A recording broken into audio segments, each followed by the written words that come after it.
കഴിഞ്ഞ ആഴ്ചയിലെ ട്രംപിന്റെ പല നടപടികളും സംശയം ജനിപ്പിക്കുന്നതായിരുന്നു.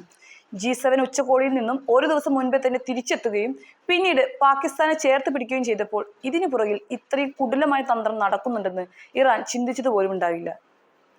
ഇറാൻ മാത്രമല്ല, ഇസ്രായേൽ ഒഴികെയുള്ള മറ്റു രാജ്യങ്ങൾക്ക് പോലും നേരിയ സൂചന പോലും ഇല്ലായിരുന്നു. അത്രയ്ക്ക് രഹസ്യമായിട്ടായിരുന്നു ഓരോ സ്റ്റെപ്പും അമേരിക്ക മുന്നോട്ട് വെച്ചത്. ഓപ്പറേഷൻ മിഡ്നൈറ്റ് ഹാമർ എന്ന ആ ആക്രമണം എല്ലാ അർത്ഥത്തിലും വിജയമായി എന്നതിന് തെളിവാണ് പുറത്തു വന്ന സാറ്റലൈറ്റ് ചിത്രങ്ങൾ എന്ന് വേണം പറയാൻ.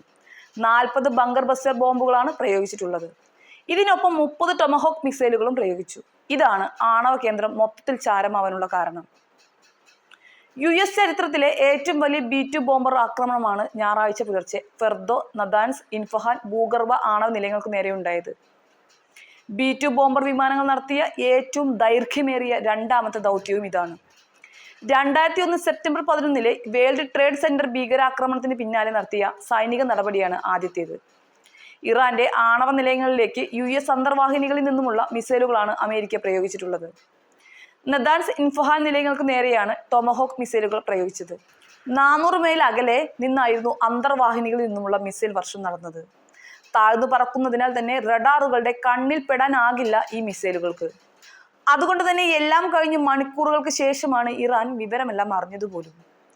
ദീർഘദൂരം സഞ്ചരിച്ച് കരയിലെ ലക്ഷ്യങ്ങളെ കൃത്യമായി ആക്രമിച്ച് തകർക്കാനുള്ള ശേഷിയുണ്ട് ഈ സബ്സോണിക് ക്രൂസ് മിസൈലിന്.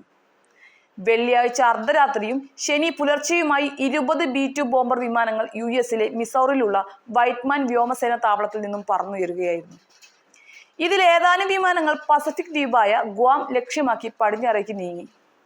അതേസമയം യഥാർത്ഥത്തിൽ ആക്രമണ ദൗത്യം ഏൽപ്പിച്ചിരുന്ന 7 B-2 ബോംബർ വിമാനങ്ങൾ ഇറാൻ ലക്ഷ്യമാക്കി കിഴക്കോട്ടും പറന്നു.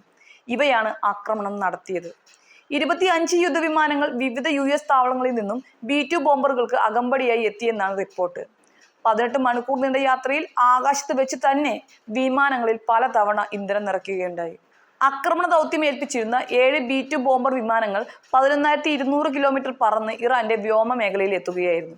തുടർന്ന് ഇറാൻ സമയം പുലർച്ചെ 2:10 കടലിൽ നിന്നും US അന്തർവാഹിനി 2 ഡസനിലേറെ ടോമഹോക്ക് മിസൈലുകൾ ഇൻഫഹാൻ ലക്ഷ്യമാക്കി തൊടുത്തുകൊണ്ട് ആക്രമണത്തിന് തുടക്കമിട്ടു. ഇറാന്റെ യുദ്ധവിമാനങ്ങളുടെയും വിമാനവേദ മിസൈലുകളുടെയും ശ്രദ്ധ തെറ്റിക്കാൻ ബോംബർ വിമാനങ്ങൾക്ക് മുൻപിലായി അതിവേഗ യുദ്ധവിമാനങ്ങൾ ഉയരത്തിൽ പറക്കുകയുണ്ടായി.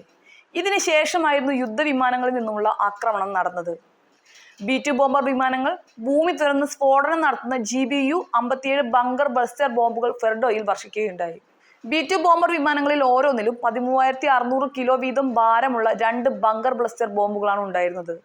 പിന്നാലെ നദാൻസ്, ഇൻഫഹാൻ ഭൂഗർഭ ആണവ നിലയങ്ങൾക്ക് നേരെയും തുടർച്ചയായി ബങ്കർ ബ്ലസ്റ്റർ ബോംബുകൾ പ്രയോഗിക്കുകയുണ്ടായി.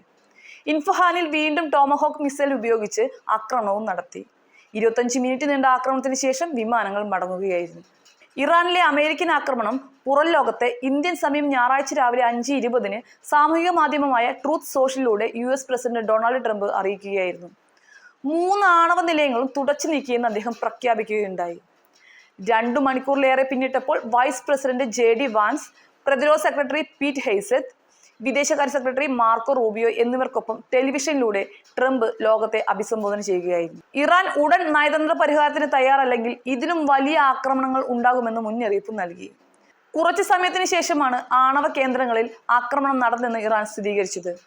ട്രംപിന്റെ ഈ പ്രതീക്ഷിക്കാതെയുള്ള നീക്കത്തിൽ ഇറാൻ ആകെ തകർന്നു പോയെങ്കിലും അമേരിക്കക്കെതിരെ എന്ത് സഹായത്തിനും റെഡി എന്ന് പറഞ്ഞുകൊണ്ട് പുടിൻ രംഗത്തെത്തിയതോടുകൂടി 2 വമ്പൻ ശക്തികളിലേക്ക് യുദ്ധം വളരുകയാണ് എന്ന് വേണം പറയാൻ. ട്രംപിന്റെ ഈ പ്രതീക്ഷിക്കാതെയുള്ള നീക്കത്തിൽ ഇറാൻ ആകെ തകർന്നു പോയെങ്കിലും അമേരിക്കക്കെതിരെ എന്ത് സഹായത്തിനും റെഡി എന്ന് പറഞ്ഞുകൊണ്ട് പുടിൻ രംഗത്തെത്തിയതോടുകൂടി 2 വമ്പൻ ശക്തികളിലേക്ക് യുദ്ധം വളരുകയാണ് എന്ന് വേണം പറയാൻ.